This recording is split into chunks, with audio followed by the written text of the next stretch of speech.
UP के चुनाव में सबसे ज्यादा गर्माहट ला रही है और वो खबर है यूपी चुनाव में ओवैसी की एंट्री की।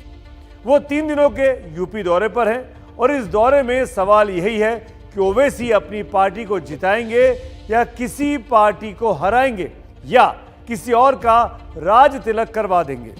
इसी पर तमाम उठापटक बीते 2 दिनों से चल रही है। आज मेरे सहयोगी रणवीर ने लगातार असदुद्दीन ओवैसी के दौरे को कवर किया। आइए देखते हैं उनकी एक ग्राउंड से फाइल की गई एक्सक्लूसिव रिपोर्ट।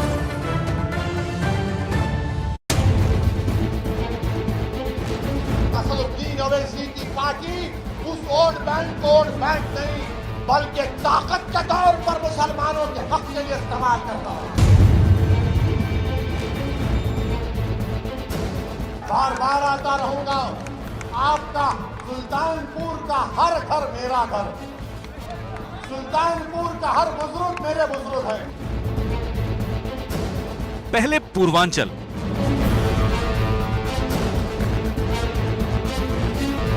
फिर पश्चिमी उत्तर प्रदेश और अब 3 दिन तक सेंट्रल यानी अवध के इलाके में असदुद्दीन ओवैसी का धुआंधार प्रचार। यूपी के लिए क्या है ओवैसी का गेम प्लान? अपना खेल बनाएंगे या दूसरी पार्टियों का खेल बिगाड़ेंगे ओवैसी? हैदराबाद की आवाम का लख पर लाखों सलाम। हमने बीजेपी को हराया, मोदी भी आए थे मेरे लिए, अमित शाह भी आए थे, मगर दाल नहीं गली।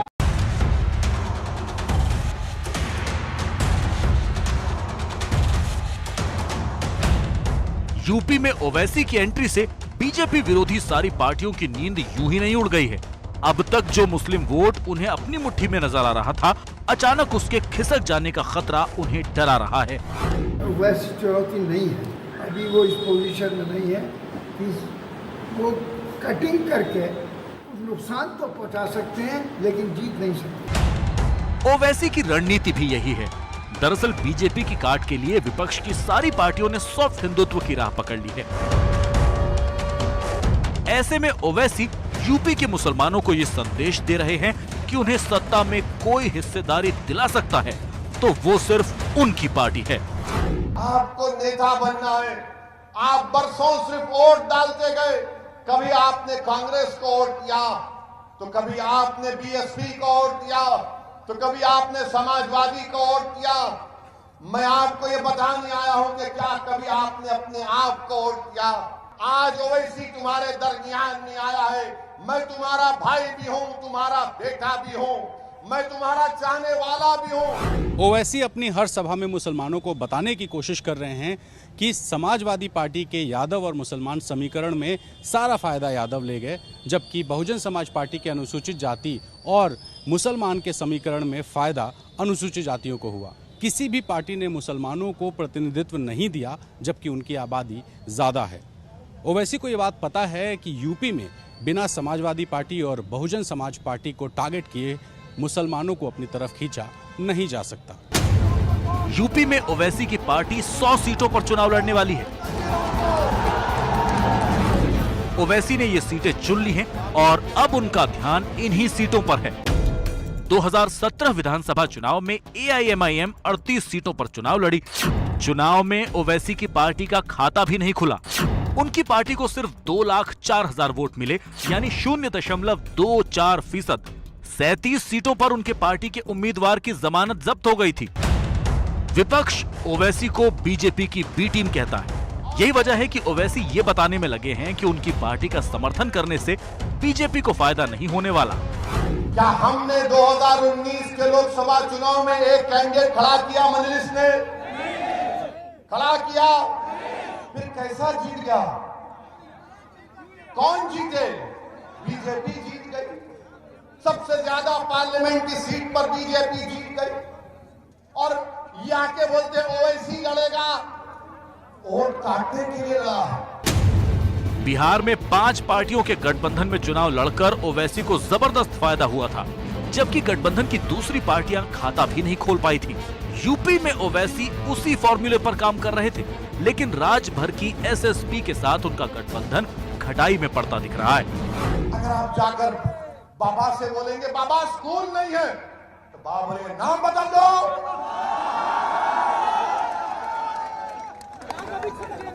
आप बोलेंगे अरे नहीं स्कूल नहीं है, तो बोलेगा ठोक दूंगा। आप बताइए, एक मुख्यमंत्री इस तरह की जबान इस्तेमाल करता है क्या? ओवैसी की कोशिश यूपी के ताकतवर मुस्लिम चेहरों को अपने साथ लाने की है। सुल्तानपुर से रणवीर की रिपोर्ट। आप में से शायद बहुत से लोग जानते होंगे और हो सकता है कुछ लोग ना भी जानते हों, उनको याद दिला दें।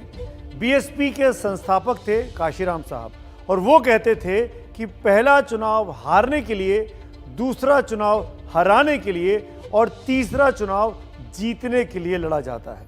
लगता है कि असदुद्दीन ओवैसी काशीराम के इसी फॉर्मूले पर काम कर रहे हैं। बिहार में ओवैसी की पार्टी 2015 में 6 सीट पर चुनाव लड़ी थी और 5 सीटों पर उसकी जमानत जब्त हो गई थी, यानी ये चुनाव हारने वाला था। और 2020 में हालात बदल गए और ओवैसी 5 सीटें बिहार विधानसभा में जीत गए थे। अपने मुस्लिम कार्ड से ओवैसी हैदराबाद के बाहर अपने पैर अब धीरे धीरे पसार रहे हैं और कुछ हद तक सफलता भी उनके कदम चूम रही है। आपको आंकड़े दिखाते हैं। 2018 के तेलंगाना विधानसभा चुनाव में AIMIM को 7 सीटों पर जीत मिली थी। 2019 के लोकसभा चुनाव में ओवैसी की पार्टी 2 लोकसभा सीटें जीती थी। इसी साल हुए महाराष्ट्र विधानसभा चुनाव में AIMIM को 2 सीटों पर जीत हासिल हुई, यानी वो तेलंगाना से निकल के बाहर महाराष्ट्र में सफल हुए। 2020 के बिहार विधानसभा चुनाव में ओवैसी ने फिर अपने कदम हैदराबाद से बाहर रखे और वो बड़ा फैक्टर साबित भी हुए। 20 सीटों पर चुनाव लड़ा और 5 सीटों पर उनको जीत हासिल की। माना जाता है कि ओवैसी फैक्टर के चलते बिहार में महागठबंधन को सत्ता नहीं मिल पाई, यानी आरजेडी और तेजस्वी यादव को काफ़ी ज़्यादा नुकसान हो गया। लेकिन बंगाल में ओवैसी का जादू बिल्कुल नहीं चला और इस साल हुए बंगाल विधानसभा चुनाव में उनकी पार्टी लड़ी तो खूब, लेकिन एक भी सीट नहीं जीत पाई। यूपी चुनाव में हर पार्टी की नज़र इस बात पर है कि आखिर बीजेपी को सत्ता से बाहर कैसे किया जाए। तो दूसरी तरफ बीजेपी ने अपनी पूरी ताकत झोंकने का फैसला कर दिया है। यूपी का चुनाव बीजेपी के लिए कितना अहम है, इसका अंदाज़ा इस बात से लगाइए कि इसी महीने से प्रधानमंत्री नरेंद्र मोदी, जो कि यूपी से ही सांसद हैं, वो चुनावी मैदान में उतरने वाले हैं। आखिर क्या है पीएम मोदी का वो मास्टर प्लान जो यूपी जीतने के लिए बीजेपी ने तैयार किया है? ये जानने के लिए आइए दिखाते हैं आपको मेरे सहयोगी पंकज झा और विकास भदौरिया की एक्सक्लूसिव। सन 2007 की तरह अपनी पूर्ण बहुमत की सरकार बनाने से कोई भी ताकत रोक नहीं सकती। लोग आने वाले विधानसभा में 100 सीट पर लड़ने की पूरी तैयारी कर रहे हैं। जिस तरह की नाराजगी जनता के बीच में है, हो सकता है 400 सीटें जीत जाए।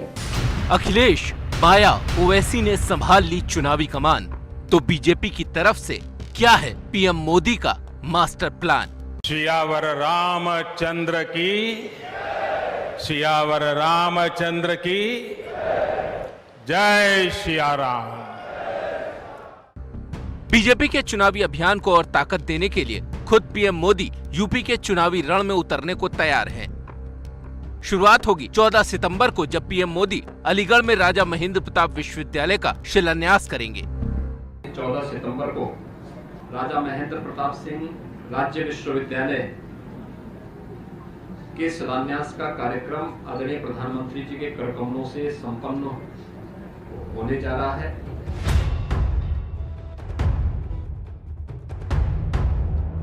यूं तो ये एक सरकारी कार्यक्रम भर है, लेकिन इसकी अहमियत चुनाव के लिए बहुत ज्यादा है। ये हम आपको बताएंगे, लेकिन उसे समझने के लिए पहले राजा महेंद्र प्रताप को जान लीजिए। राजा महेंद्र प्रताप हाथरस के जाट राजा थे। 1915 में उन्होंने अफगानिस्तान में भारत की अंतरिम सरकार बनाई थी। राजा महेंद्र प्रताप ने अलीगढ़ मुस्लिम विश्वविद्यालय के लिए काफी जमीन दान में दी थी। दिसंबर 2015 में पीएम मोदी जब अफगानिस्तान के नए संसद भवन का उद्घाटन करने पहुंचे थे, तो उन्होंने अपने भाषण में राजा महेंद्र प्रताप का जिक्र किया था। 100 years ago, 1915, the first Indian government in exile was formed in Kabul by Maharaja Mahendra Pratap and Maulana Barkatullah. राजा महेंद्र प्रताप ने एएमयू को काफी जमीन दान में दी थी, लेकिन अलीगढ़ मुस्लिम विश्वविद्यालय में उनके नाम का कहीं भी जिक्र नहीं है। यूपी में बीजेपी की सत्ता आने के बाद ये मांग उठने लगी कि एएमयू का नाम राजा महेंद्र प्रताप के नाम पर कर दिया जाए, जिसके बाद 2019 में योगी आदित्यनाथ ने राजा महेंद्र प्रताप के नाम पर नए विश्वविद्यालय की स्थापना का ऐलान किया। देश की आजादी के दौरान इसी माटी के लाल भारत माता के सपूत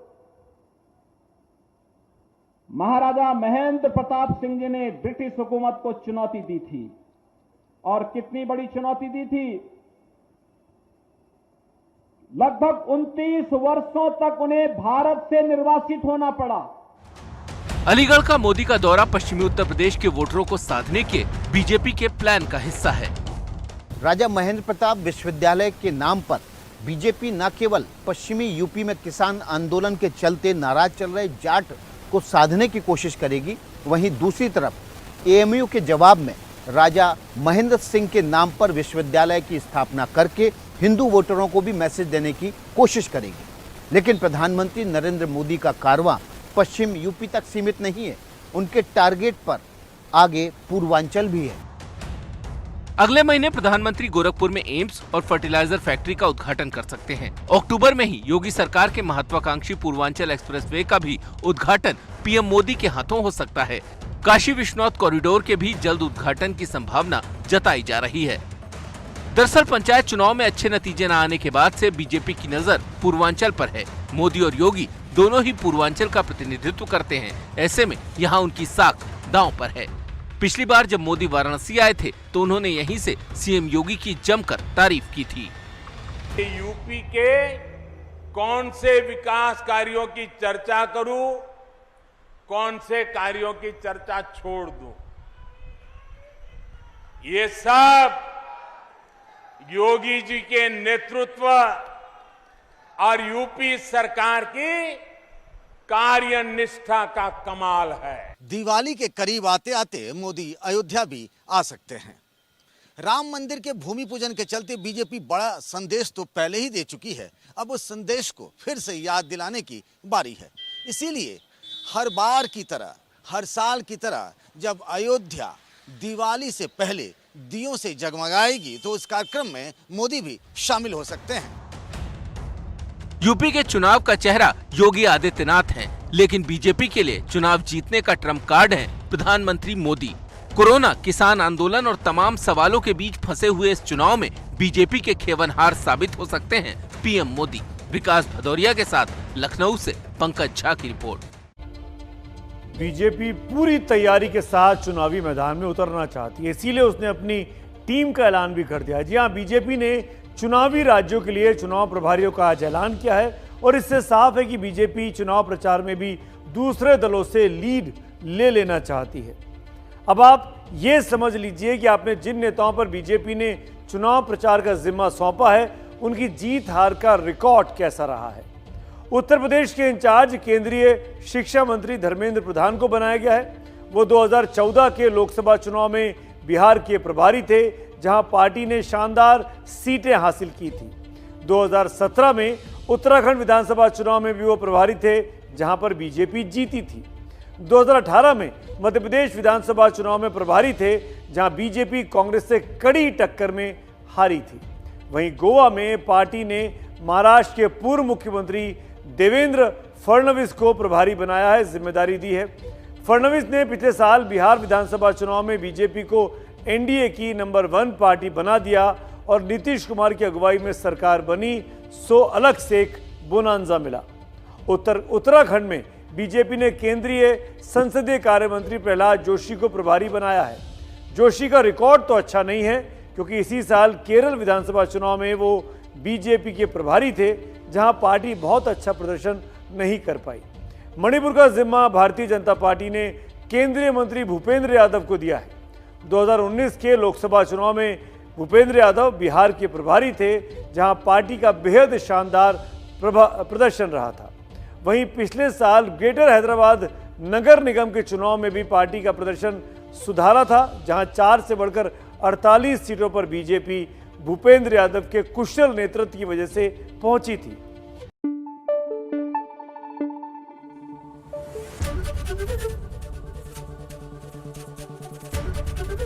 एबीपी न्यूज आपको रखे आगे।